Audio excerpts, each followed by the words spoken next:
Snoop Dogg! Napanood niyo na ba yung video ni Ma'am Imee na mamimigay daw ng bigas ngayong 2024? Napanood niyo na 'yon? Hindi niyo pa napanood? Mukhang magtatandem yata sila ng, nagpipiling-piling na Marcos at saka piling-piling mayaman. 'Yun lang, ito lang. Kung hindi niyo pa napanood, sige ipapanood ko sa inyo, ha. Eto. Ayan!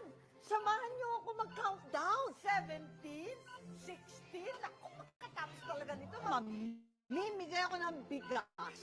Ano daw, mamimigay daw ng bigas si Ma'am Imee? Bigas pa more.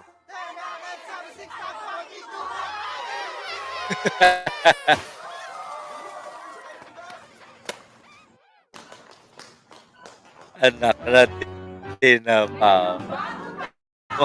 Bigas ang solusyon. Pamimigay daw ng bigas. Ang tanong ko, kasama kaya si Peking Marcos diyan?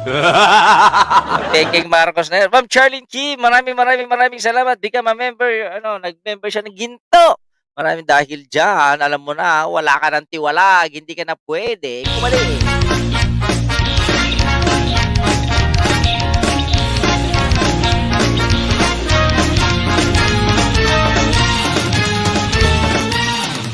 Yan, thank you Ma'am Charlene Kim sa iyong pagpapa-member sa ating bagong Pilipinas. Ayan, kaya ang tanong ko lang, itong si Kulaong ang daming paltos na naman mayaman daw.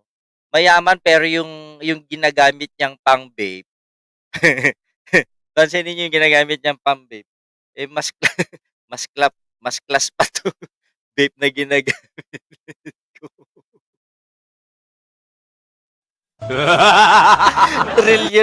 Bilyonaryo daw si Kulaog. Pero yung gamit niyang vape, disposable. Hayop na yan. Mas class pa to. Di ba? Pero yung gamit ko kasi gusto ko yung flavor na pastek, yung watermelon. Okay, pero mga bata, wag kayong gagamit. Please lang. Ako na to, pang replacement ko lang sa panigaryo kasi imbes na mag-yosi ako. Kung minsan, hindi naman lagi ito. Kaya mga bata, tsaka si Kulaong, si Peking Marcos, mayaman daw. Pero wala ni isang titulo ng bahay na. Oy, kayo mga nabobobo ng Peking Marcos, hanapin nyo nga ng titulo ng bahay, titulo ng isang bahay. Sabi niya 3 mansion niya, may pinapakita na naman titulo. Bobo. Ay, buhay nga pala. Huwag kayong papaloko rito Please lang. Ayan na lang sa mabuhay na mabuhay. Wag lang kayong paloloko. Baka bumili po niya sa Lazada mura, di alam ang Bobo yun, no? So eto, Sas, tuloy sa pananalot.